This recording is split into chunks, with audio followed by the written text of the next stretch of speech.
Cries of Redemption discusses sensitive topics, including sexual abuse, trauma, and mental health struggles. Listener discretion is advised. If you find any topics disturbing, please prioritize your well-being and step away if needed. While this podcast is rooted in faith and biblical truth, I understand that healing looks different for everyone. Whether you share my faith or not, you are welcome here. My goal is to uplift and support you on your journey. This podcast is meant to offer encouragement and support, but it is not a replacement for personal counseling or therapy. If you are struggling, I encourage you to seek help from a licensed mental health professional.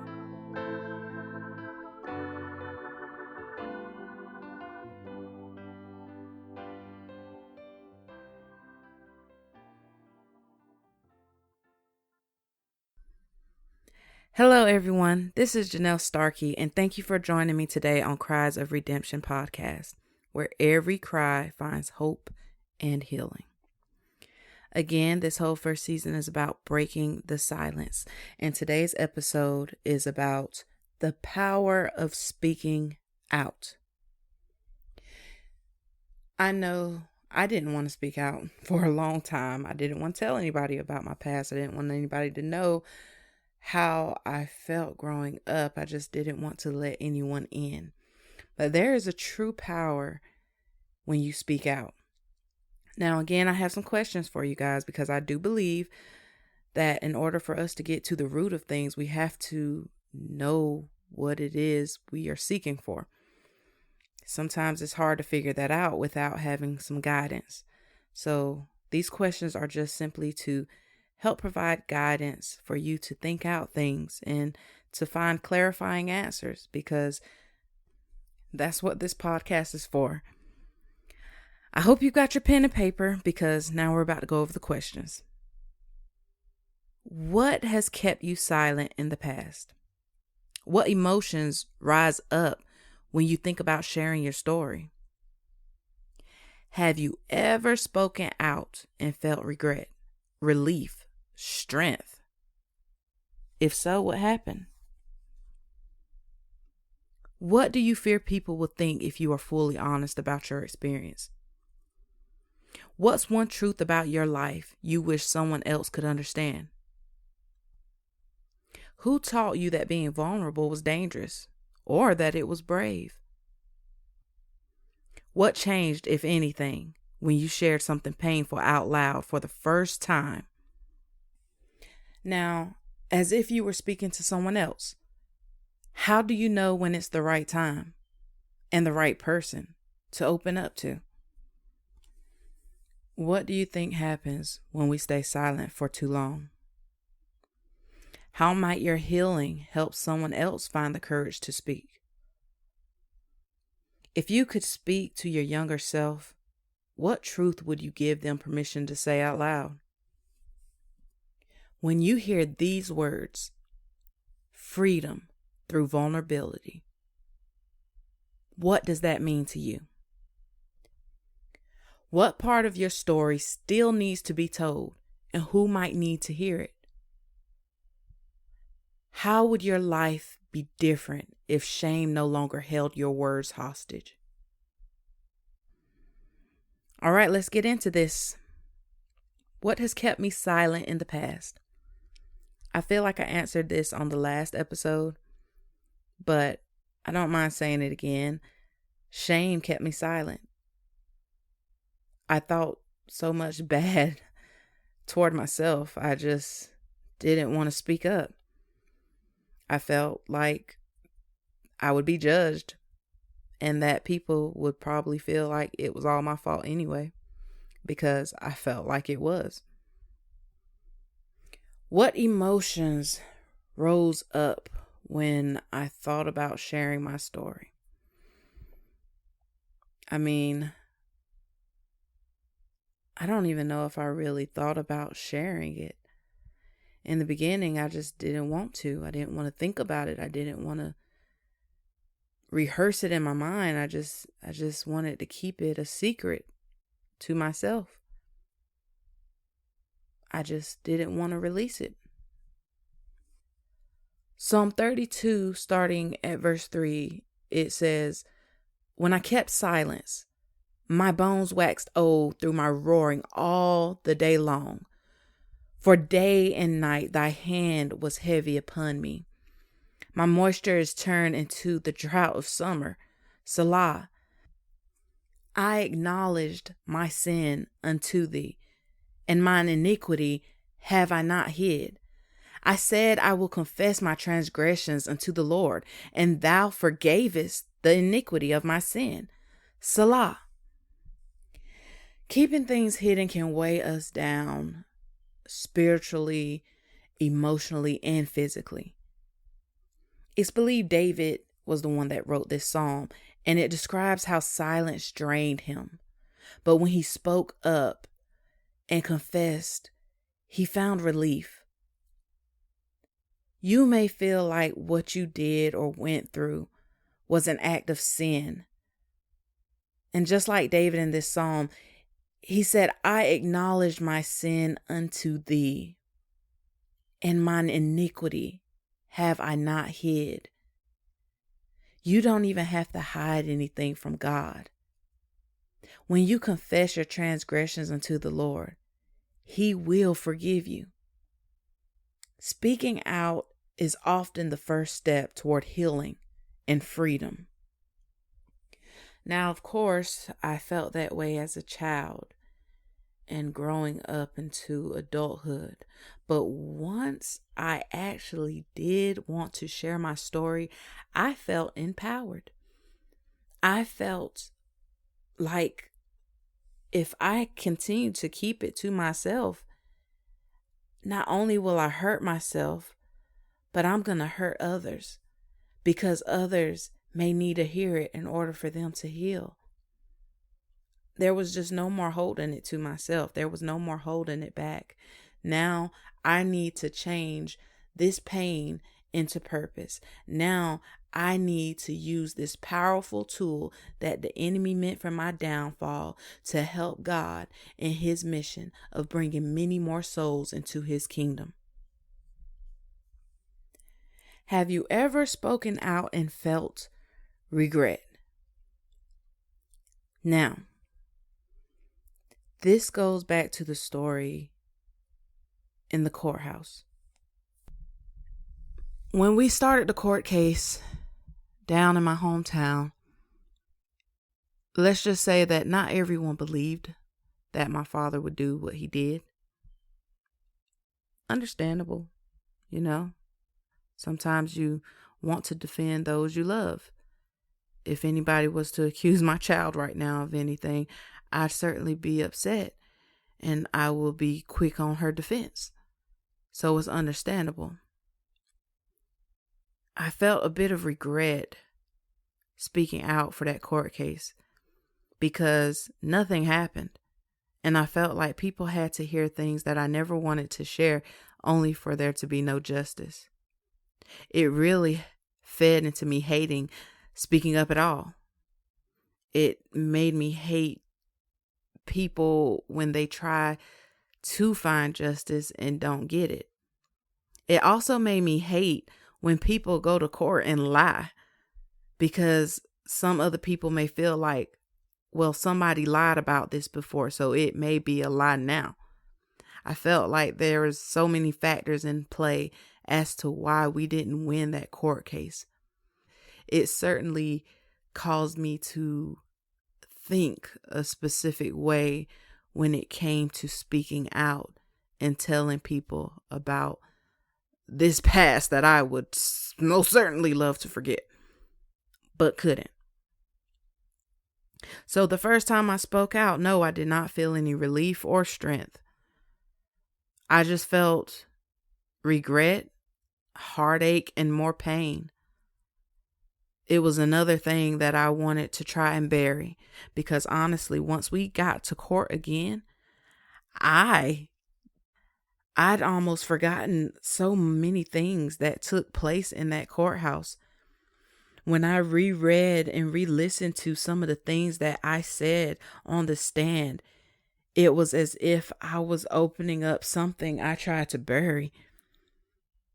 Like, I literally did not remember because I tried to block it out. I knew we went to court. I didn't remember all that was said. I remember trying to imitate my sister because I didn't know how to act, and she acted with an attitude. So I did the same. There's so much that happened then.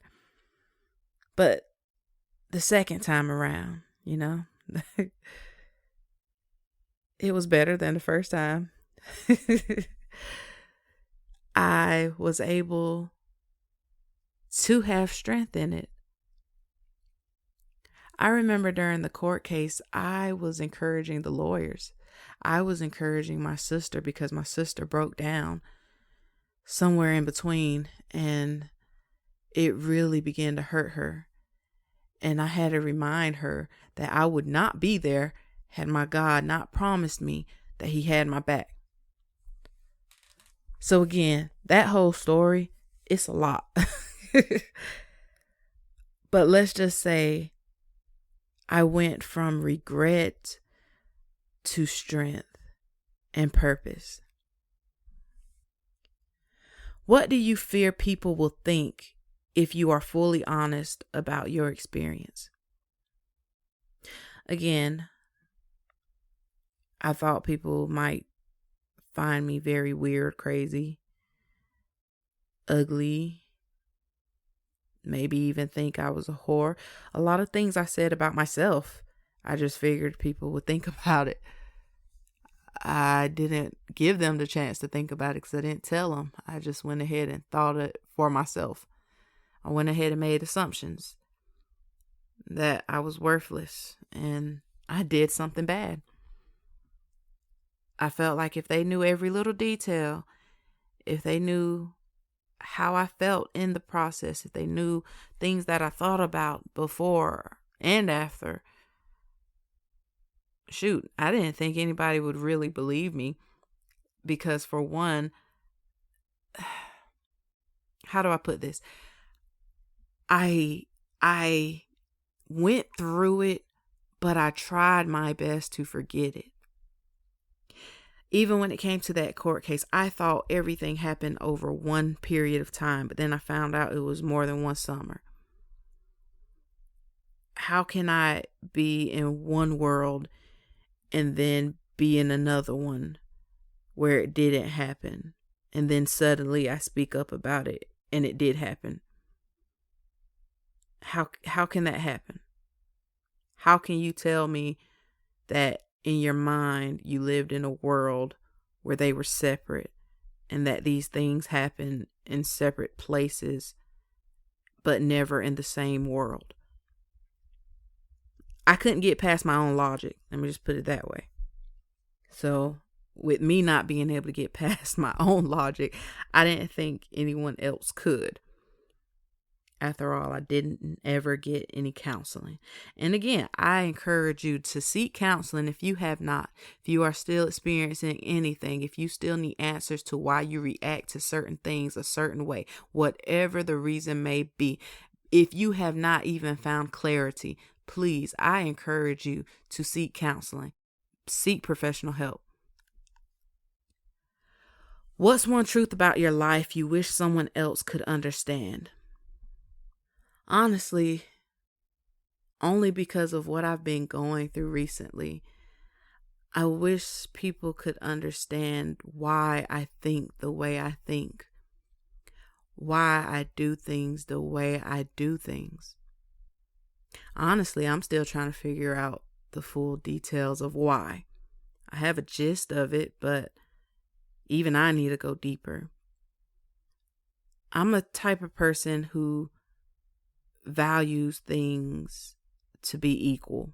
Let me put it that way. I want to treat others the way I want to be treated. If I'm going to apply something in one area, I believe I should apply it in another area if need be. If I tell you not to do something, then I need to be making sure I don't do it myself. Before I say anything, I may try to look at it myself first and see if it's something that I too may be struggling with. I feel like sometimes I'm too compassionate. I feel like sometimes I care too much. And sometimes I'm always looking at a bigger picture. I can't say sometimes and always. So I'm always looking at a bigger picture. I may fall short like in the heat of a moment, but I will step back and I will try to look at things as a whole versus what I see in front of me. But I do wish people could understand me in that sense. Because when it comes to conversations, when it comes to things I hear, when it comes to my emotions and how I display them, I feel as if I'm not understood. As sometimes I question, does the rest of the world just not function this way? But that is something I sometimes wish other people could understand about me. Who taught you that being vulnerable was dangerous or that it was brave? I wouldn't say that I was taught that it was brave. We are often taught that being vulnerable is putting yourself in a state of being easily hurt or attacked by someone. So when it comes to being vulnerable, we often don't want to be. But in truth, vulnerability has many strengths. It fosters trust. It helps build stronger relationships. And one very important part of it is that it allows for greater self-awareness. Sometimes we don't even want to be vulnerable with ourselves. But when you are, you're able to open up with more truth and more realness about certain things. You'll have less depression. It can help decrease anxiety. It can also increase empathy toward yourself or others, and a greater sense of courage can be found. Think about it. When people go off to war, they're vulnerable.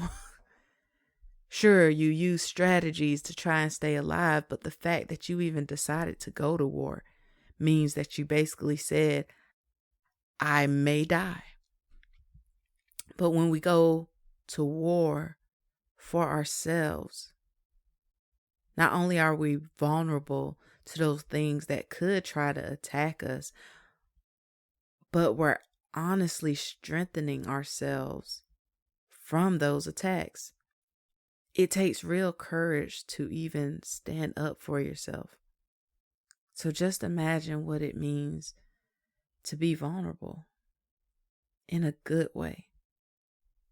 2 Corinthians 12:9 says, And he said unto me, My grace is sufficient for thee, for my strength is made perfect in weakness. See, God's power doesn't avoid our weaknesses. In fact, he meets us there. Vulnerability isn't a flaw to hide, but a doorway where God's grace and strength can shine brightly. Being open about our struggles, that invites his glory in. It doesn't push it away. What changed, if anything, when I shared something painful out loud for the first time? When I had to share everything that happened to me, I felt like, I was being forced to. And I honestly don't remember the process. There's a big possibility that I was relieved to finally get it off of my chest. But I think losing that court case really, really tore me up. Because the fact that I knew that we lost really, really, really made me feel like there was no point in going through that process. I really questioned, what was the point of this court case? Just to point out what I did and not be believed? I'd forgotten the whole process of going to a doctor and being checked. Probably because I felt like with that evidence, we should have won.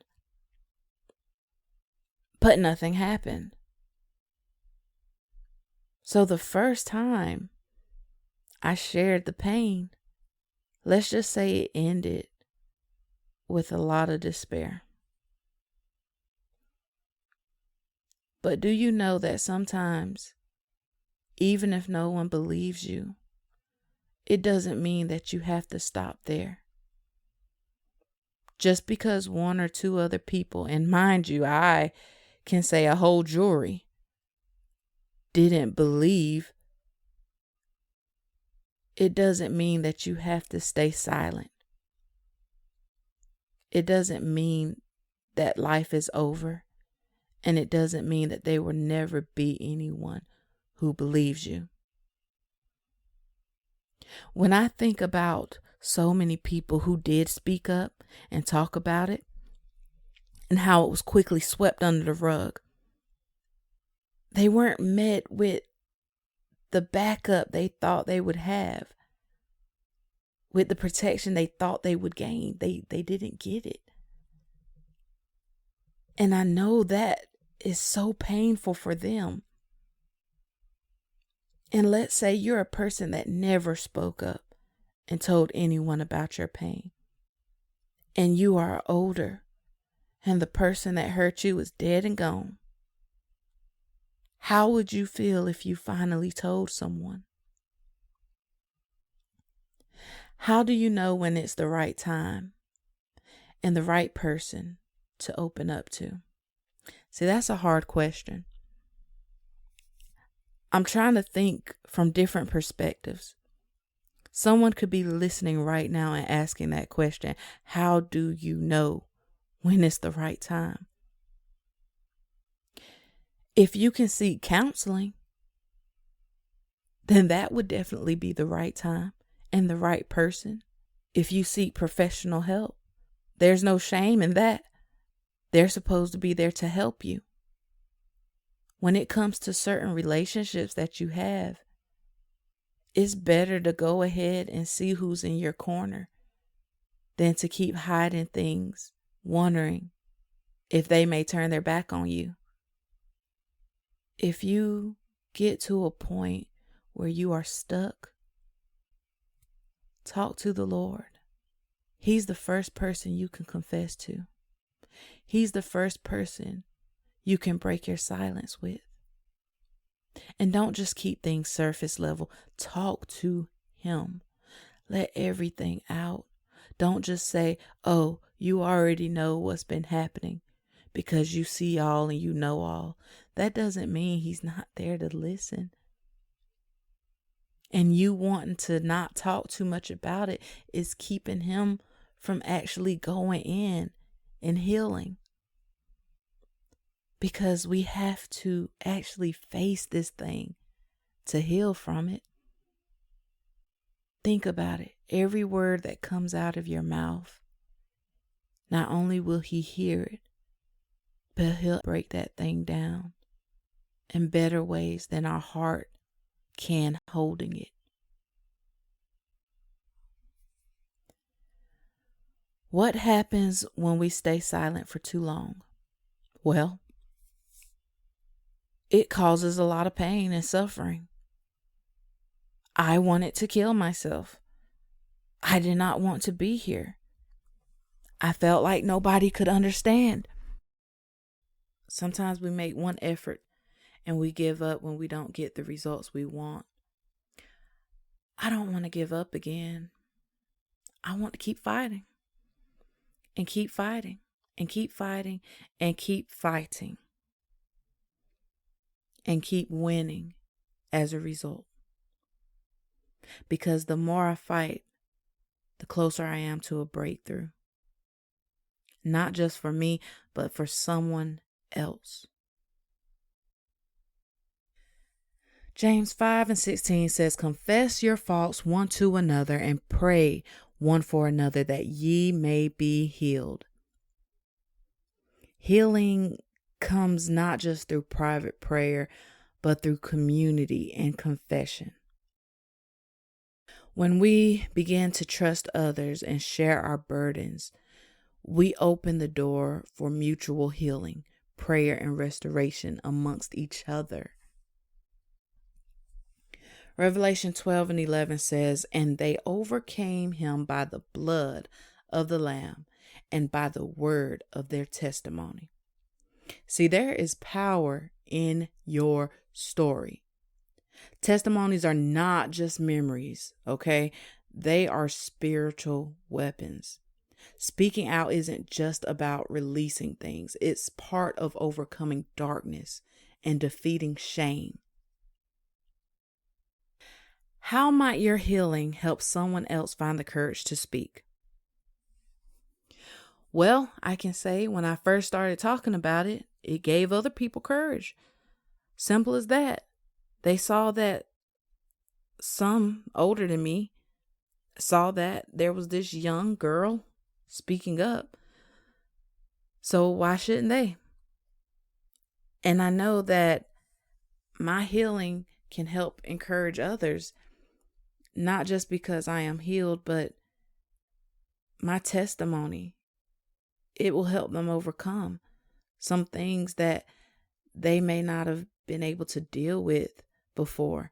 I'm trying to answer questions that may have been ignored in order to avoid their past, but through my healing, I expect so many others to find some type of freeness. I say so many others. I don't care how slow I start. I'm not stopping until the Lord tells me to.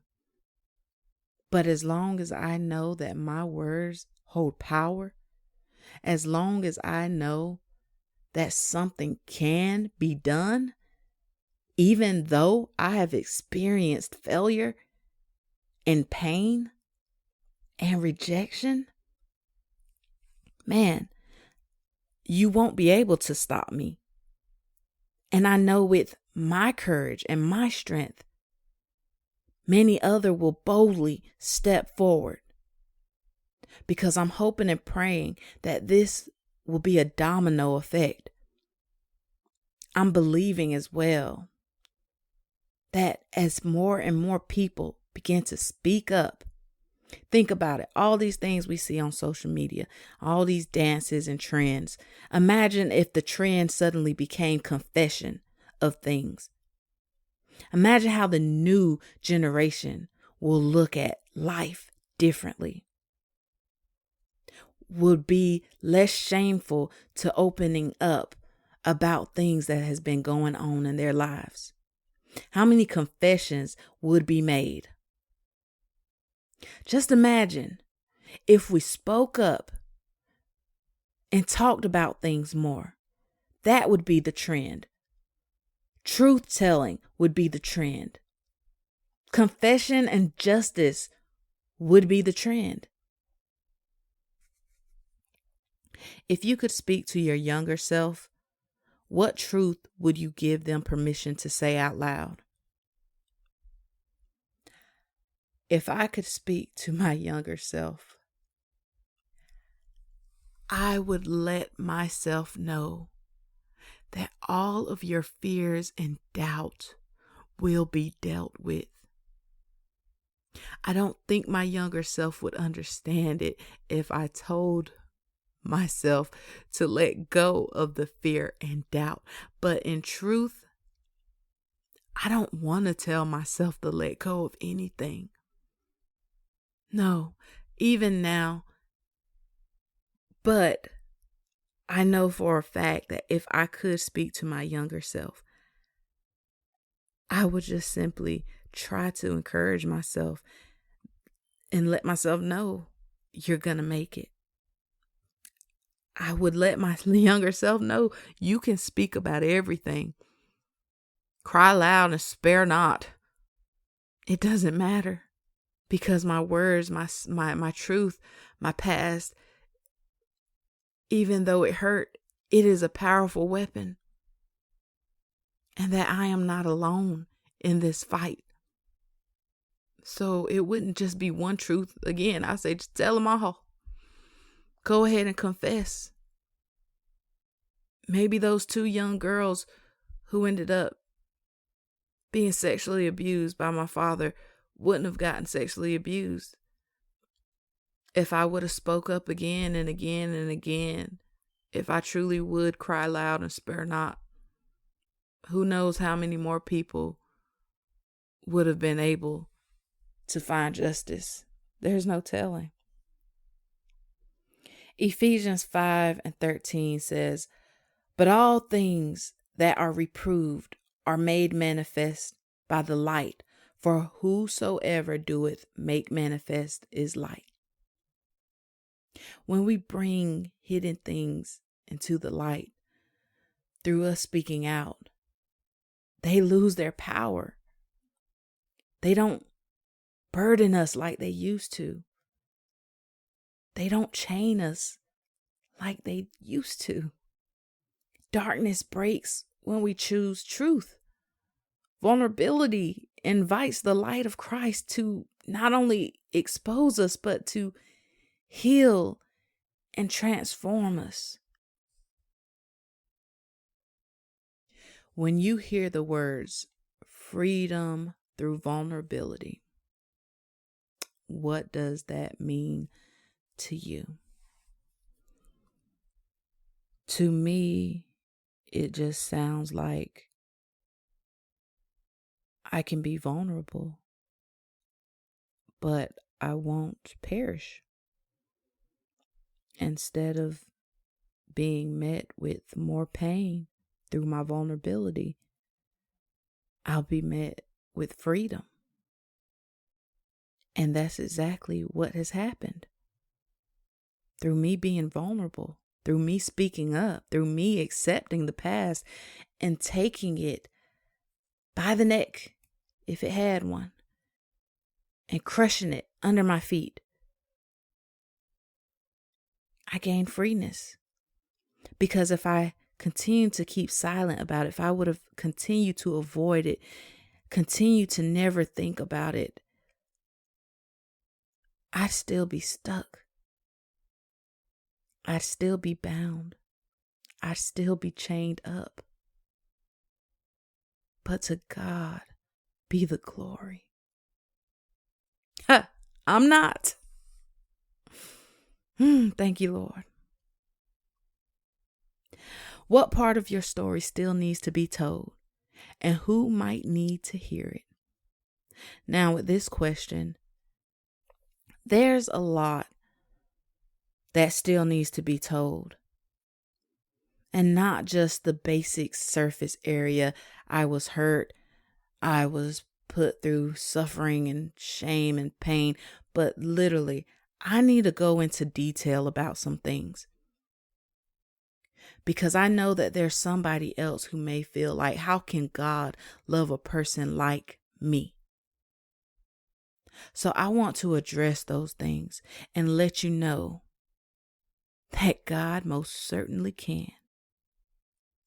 Whatever thoughts you may have had toward whatever it was that you went through, if there's any way you can relate, I want to meet you there. And I want to help you get your life back on track. How would your life be different if shame no longer held your words hostage? Well, for one, shame doesn't hold my words hostage anymore. I would not be here now speaking if that were the case. So I want you to think about that. How different would your life be if you no longer let shame hold your words, keep you silent? How would you feel? How would your life be different? My life is different because I see a bright future. Almost like Dr. King, I have a dream that one day, these crimes will decrease because people spoke up in truth.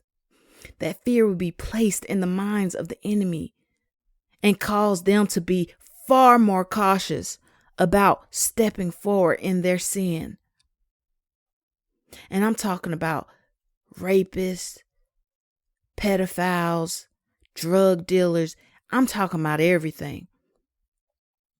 Because if we all stood up, if we talked about these things more, I'm more than sure that it would bring forth a change that nobody expects. But I've said it before and I'll say it again. I'm tired of placing limits on my God. All these things that so many people want to believe will never happen. I'm going to go boldly before God and make my request for it. Jesus is soon to come, so until he does, I'm going to keep fighting the good fight of faith. I truly pray that you were able to get something out of this podcast. Remember, trouble don't last always. So although I'm addressing a lot of the depressing side of this, believe me, it does get better. Again, I just want to share my story of redemption with the world so that every cry can find hope and healing. Until next time, please take care of yourself. Hold on a little longer because this is not the end of your story. And you, my sister, my brother, are deeply and unconditionally loved.